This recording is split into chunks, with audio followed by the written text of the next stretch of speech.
Hello student, मैं आज बताने वाला हूँ बीएड डीएलएड में अधिक अंक कैसे लाएं, how to get maximum marks in BEd DElEd exam. So without time waste, let's start this video.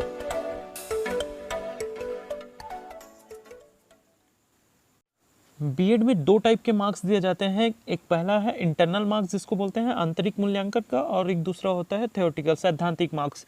आइए देखते हैं कि हम अधिक से अधिक अंक हम इंटरनल मार्क्स जो होता है आंतरिक मूल्यांकन में हम अधिक से अधिक अंक कैसे प्राप्त करें। How to get full internal marks. First है समय पर महाविद्यालय पहुंचे। सेकेंड,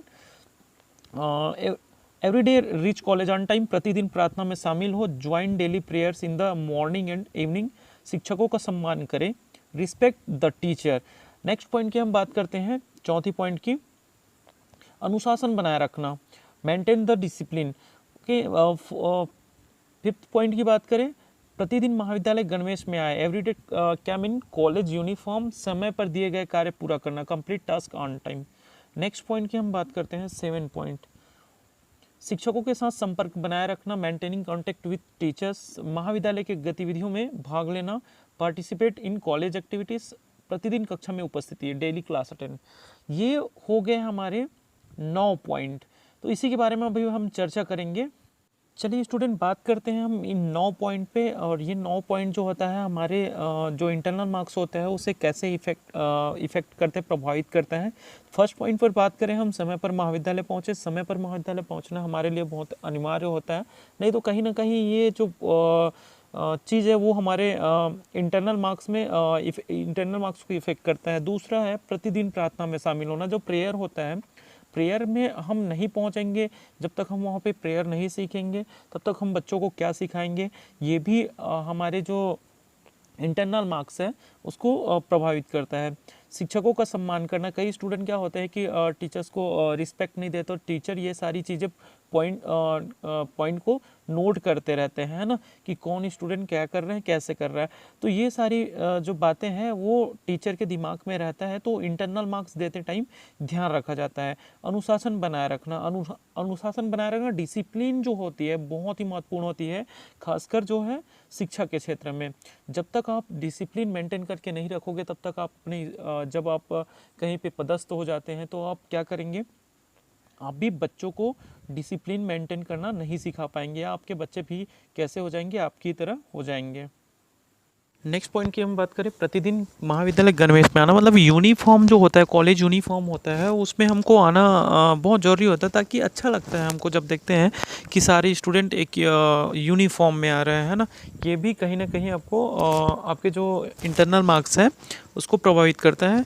समय पर दिए गए कार्य को पूरा करना। समय पर दिए गए कार्य को मतलब बहुत सारे कार्य होते हैं, हो सकता है असाइनमेंट दिया गया हो आपको, है ना, या और कुछ वर्क दिया गया हो जिसको आपको टाइम पर क्या करना होता है, पूरा करना होता है। शिक्षकों के साथ संपर्क बनाए रखना। मतलब शिक्षकों के साथ संपर्क बनाए रखने का मतलब है कि अगर कुछ प्रॉब्लम हो रहा है आपको तो क्या करें, डायरेक्ट आप शिक्षक से मिले, सब्जेक्ट टीचर से मिले और बात करें, है ना, ताकि आपको जो प्रॉब्लम आ रही है वो सॉल्व हो सके। शिक्षकों नेक्स्ट पॉइंट है महाविद्यालय की गतिविधियों में भाग लेना। महाविद्यालय के जितने भी एक्टिविटीज़ होते हैं उसमें पार्टिसिपेट करना। ये देखा जाता है कि कौन से स्टूडेंट सारे एक्टिविटीज़ में भाग ले रहे हैं, कौन से स्टूडेंट एक्टिविटीज़ में भाग नहीं ले रहे हैं। तो ये भी महत्वपूर्ण होता है इंटरनल मार्क्स के लिए। प्रतिदिन कक्षा में उपस्थिति। अब ये भी देखा जाता है कि कितने स्टूडेंट जो है प्रतिदिन क्लास अटेंड कर रहे हैं और कितने स्टूडेंट प्रतिदिन क्लास अटेंड नहीं कर रहे हैं। तो ये भी कहीं ना कहीं हमारे इंटरनल मार्क्स को प्रभावित करता है। तो ये बहुत ही जो महत्वपूर्ण पॉइंट है जो जिसे मैंने लेके आया है, 9 पॉइंट बताया। अगर आप भी बीएड और डीएलएड के स्टूडेंट हैं तो इन 9 पॉइंट पर ज़रूर ध्यान दें। कहीं ना कहीं ये 9 पॉइंट आपको फुल इंटरनल मार्क्स दिलाने के लिए बहुत महत्वपूर्ण होते हैं। चलिए बात करते हैं थ्योरेटिकल मार्क्स की, सैद्धांतिक जो मार्क्स होते हैं उसके बारे में। How to get full theoretical marks. तो पॉइंट टू पॉइंट इसमें बात करेंगे।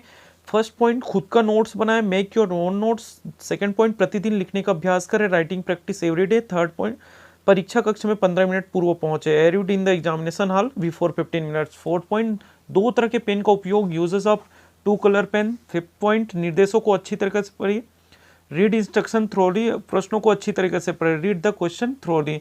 नेक्स्ट पॉइंट, रूपरेखा तैयार कर उत्तर दे, make synopsis then write the answer. 8 point शब्द सीमा और समय का ध्यान रखना, take care of word in limits and time, and सभी प्रश्नों को हल करना, सॉल्विंग ऑल क्वेश्चन। चलिए पॉइंट टू पॉइंट हमने बताया 9 पॉइंट, इसी पर हम डिस्कस करेंगे कि ये 9 पॉइंट कैसे महत्वपूर्ण होते हैं फुल थ्योरेटिकल मार्क्स हम गेट करने के लिए, ठीक है। तो पहला पॉइंट, खुद का नोट्स बनाए, ये बहुत ही जरूरी होता है और ये बहुत महत्वपूर्ण पॉइंट होता है कि हम खाली ये बीएड के लिए नहीं या डीएड के लिए नहीं, आप कहीं भी आप पढ़ाई कर रहे हैं तो खुद का वो नोट्स होना चाहिए, है ना। तो खुद का यहाँ पे बताया कि खुद का नोट्स बनाए, तो खुद का नोट्स बनाते तो उसमें बहुत इजी होता है कि हम समझने के लिए कहाँ पे क्या लिखे हैं, किसका हम यूज़ किए हैं, है ना। दूसरा पॉइंट, प्रतिदिन लिखने का अभ्यास करें। इससे क्या होता है कि बीएड एक्चुअली में बहुत सारा हमको आंसर, एक जो क्वेश्चन होता है ना, तो जो एक क्वेश्चन होता है 16 नंबर का होता है, 16 नंबर के क्वेश्चन के अकॉर्डिंग हमको क्या करना था, आंसर देना होता है। तो प्रतिदिन लिखने का अभ्यास करें, करने का मतलब है कि अगर हम डेली हम लिखने का अभ्यास करेंगे तो हमारा स्पीड जो है वो क्या हो जाएगा, बढ़ जाएगा, और हम टाइम मैनेज करके क्या कर सकते हैं, सारे प्रश्नों का उत्तर दे सकते हैं। परीक्षा कक्ष में 15 मिनट पूर्व पहुँचे, मतलब कि हम जब एग्ज़ाम देने जाएं तो एग्ज़ाम देने जा रहे हैं तो 15 मिनट पहले ही पहुँचे। 15 मिनट पहले पहुँचने का मतलब ये है, और यहाँ पे मैंने 15 मिनट पहले पहुँचे इसलिए कहा है क्योंकि हमें क्या करना होता है, जो आंसर सीट होते हैं उसमें रोल नंबर वगैरह, एक्चुअली अभी OMR सीट वाली जो हमारा आंसर सीट आ रही है तो उसमें कुछ कुछ हमें फिल करने होते हैं, कुछ ज़्यादा ही फिल करने होते हैं पहले के कंपेरिजन में, है ना। तो टाइम थोड़ा सा लगता है। तो इस प्रकार से अगर हम पहले ही पहुंचते हैं तो क्या करेंगे, वो सारी चीज़ें जो हमें आवश्यक हो वो सारे हम फिल कर लेंगे। अगर आंसर शीट में मार्जिन वगैरह नहीं दिया है तो हम मार्जिन भी बना लेंगे, है ना। नेक्स्ट पॉइंट, 2 तरह के पेन का उपयोग। मैंने यहाँ 2 तरह के पेन का उपयोग करने का मतलब ये कि हम अगर ब्लैक एंड ब्लू पेन का हम यूज़ करें तो क्या कि हम अगर पॉइंट या हेडिंग हम डाल रहे हैं तो हम ब्लैक पेन का यूज़ कर सकते हैं, और जो ब्लू पेन का हम जब यूज़ करेंगे तो आंसर को लिखने में हम क्या करेंगे, ब्लू पेन के। तो इससे क्या होता है कि हम जहाँ पॉइंट डाल के लिखते हैं, जो पॉइंट होता है वो हाईलाइटेड हो जाता है, मान के चलो, है ना, और वो जो हमने ब्लू कलर में लिखा वो अलग हो जाता है। तो इससे क्या होता है, सामने वालों को अलग से पता चलता है। इससे क्या होता है, मार्क्स हमारा अच्छे से मार्क्स हमारा बढ़ जाता है, या जो चेक करने वाला होता है इससे हमें नंबर थोड़ा सा ज़्यादा देता है, ठीक है। निर्देशों को अच्छे से पढ़ें। निर्देशों को अच्छे से पढ़ें मतलब कि कहने का मतलब यहाँ पे ये है कि जो इंस्ट्रक्शन दिए होते हैं, कहाँ पे कितने क्वेश्चन हमको सॉल्व करने हैं, है ना, तो ये अच्छे से हमको क्या करना चाहिए, निर्देश को पढ़ना चाहिए। जहाँ पे 5 क्वेश्चन बोले 5 क्वेश्चन ही बनाना चाहिए। शब्द सीमा को भी क्या करना चाहिए, यहाँ पे ध्यान रखना चाहिए। प्रश्नों को अच्छी तरह पढ़े। प्रश्नों को अच्छी तरह से पढ़े का कहने का मतलब ये है कि प्रश्न में कहा क्या गया है। एक्चुअली बीएड में जो कहा नहीं जाता है उसको भी हमको लिखना पड़ता है। आपने देखा होगा, मैं अगर बोल दूं कि मापन एवं मूल्यांकन में अंतर स्पष्ट कीजिए, तो यहाँ पे सिर्फ अंतर को अगर हम स्पष्ट करते हैं तो ज़्यादा से ज़्यादा 1 से 2 पेज हम अंतर स्पष्ट कर पाएंगे, इससे ज़्यादा हम नहीं कर पाएंगे। तो हमें क्या करना पड़ेगा, यहाँ पे डेफिनेशन वगैरह ये भी सारी चीज़ें हमको लिखना पड़ेगा, डेफिनेशन देना पड़ेगा, उसके अर्थ के बारे में लिखना पड़ेगा। हो सके तो उसके जो परिचय है, इंट्रोडक्शन है ना, प्रस्तावना है, उसके बारे में हम क्या करेंगे, यहाँ पे लिखेंगे। रूपरेखा तैयार कर उत्तर दे। रूपरेखा तैयार करना मतलब कि एक पहले से हमने एक प्लानिंग कर लेते हैं। सामने वाला जो चेकर होता है, जो जांच करता होता है, उसको पहले से पता चल जाता है, संक्षेप में क्या पता चल जाता है कि इन्होंने इस पॉइंट पे क्या किया है, उत्तर लिखा है। तो ये बहुत अट्रैक्टिव होता है। जब हम रूपरेखा तैयार करते हैं तो सामने वालों को क्या करता है, अट्रैक्ट करता है, जिससे हमारा क्या होता है, नंबर जो होता है बढ़ जाता है। नेक्स्ट पॉइंट की हम बात करते हैं नेक्स्ट पॉइंट की शब्द सीमा और समय का ध्यान रखना। तो शब्द सीमा और समय का ध्यान रखना कहने का मतलब ये है कि हम जब एग्ज़ाम लिखते रहते हैं, हम एग्ज़ाम में हम लिखते रहते हैं तो टाइमिंग का हम ध्यान नहीं रखते हैं, और किसी क्वेश्चन को हम क्या करते हैं, इतना ज़्यादा लिख देते हैं तो दूसरे क्वेश्चन को बनाने के लिए हमारे पास टाइम नहीं रहता है, समय, है ना।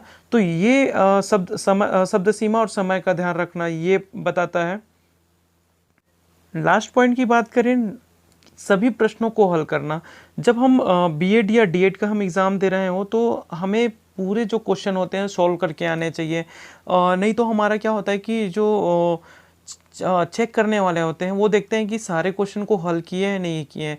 तो हल किए रहते हैं तो वो क्या करते हैं कि कहीं ना कहीं इसने पूरे क्वेश्चन को अटेम्प्ट किया है, तो वहाँ पे वो कहीं ना कहीं आपको नंबर थोड़ा सा ज़्यादा देते हैं।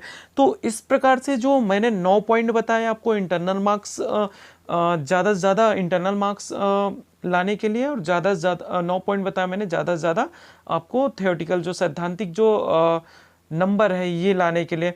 तो इस प्रकार से आप दोनों जो पॉइंट है उस पर क्या करें, आप ध्यान दें, ताकि आप डीएड या बीएड की जब आप पढ़ाई कर रहे हैं तो अच्छे से अच्छे नंबर आप ला सकें। दोस्तों मेरा वीडियो अगर अच्छा लगा हो तो मेरे चैनल को सब्सक्राइब जरूर करें और वीडियो को लाइक और शेयर करना ना भूलें। कमेंट कर मुझे बताएं कि यह वीडियो कैसा लगा आपको। धन्यवाद।